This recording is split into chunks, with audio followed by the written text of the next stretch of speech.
The season and a long road trip, and so there was a lot of smiles on Wednesday night, a lot of mental relief, a lot of relief of some shots going in, guys playing pretty well. So we tried to carry that feeling over. Didn't go too hard yesterday. We just got a lot of shots and execution.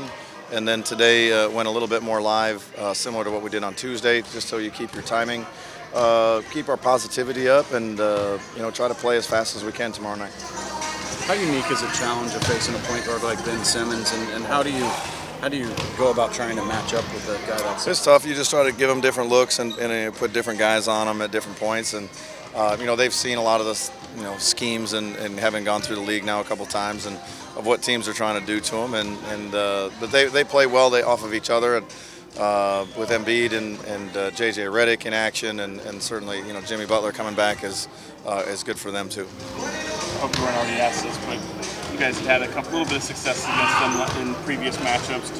Can you take anything from those matchups, or is it all its own beast?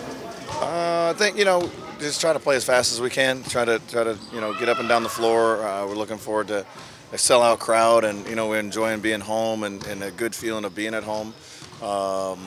So hopefully we'll come out right from the jump and put in 48 minutes of really good basketball, and it may or may not be enough, but we go out and compete our tails off, and it should be a fun game. Buddy's over 50% from three-point range for all of January. He's just on a pretty incredible run. Just his kind of rise to becoming one of the elite shooters in the league, is that something you knew he was capable of, just a product of the work he's put in? Yeah, he's done it. He works hard. He loves to play. He's got a great charisma about him, which is it's fun to be around. He has like a mindset that doesn't matter if he misses. He trusts the work that he's put in, and he's deserving of all the attention that he's getting, and he's a big part of our success this year. And how many games that I'd say he's bailed us out when we couldn't score for stretches of a quarter, that he just can go find a way to get a couple shots off. And I think playing fast has helped him. It's helped him find a rhythm throughout the course of games, and also with that lends itself to a little bit more freedom of play, where you don't have to look over and wonder if is that a good one or is not. We err a little bit more on the other side, and I think guys get more confidence by playing that way at times. You've had a couple of your players take sort of a step back in the month of January. How do you sort of get them through that and get them back running the pace they were doing, but also hitting the shots that they were earlier in the season?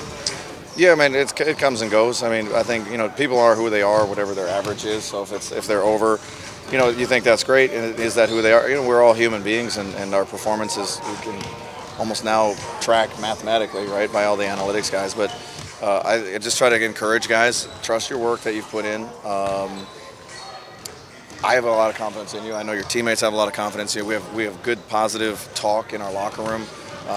It's not a lot of negativity. We got good dudes, and everybody's in it together, and we're just trying to, help each other be as good as we can be. And yeah, sometimes you go through, hitting streaks and slumps, and a couple guys are, but nothing they're not going to come out of, I don't think. How much are you looking forward to that All-Star break, where some of these guys might actually get a couple of days to sort of get away from the game and take a breather? Yeah, it's everybody's different, how they like to, if they're going to work out, or most guys are going to, just get their feet up, and then some guys are going to be active, throughout the course of the All-Star weekend there in Charlotte. So for each guy, it's different each season, and what each body needs. With your, I know in the past you've done coaches clinics, you've had coaches in here to watch you. I'm wondering, just because of obviously with the Super Bowl and someone like Bill Belichick, I mean, do you admire coaches from other sports and approaches that they take to their profession? Yeah, sports and also successful people in any area, whether it be business or horses. I watch guys who, and we talk about the same stuff about how we deal with each other, and how we can help each other, and how we how this teaching technique and that teaching technique and communication and those kinds of things all come into play. And I think you watch how people carry themselves, how they interact with other people. Those things are always the best people in the world.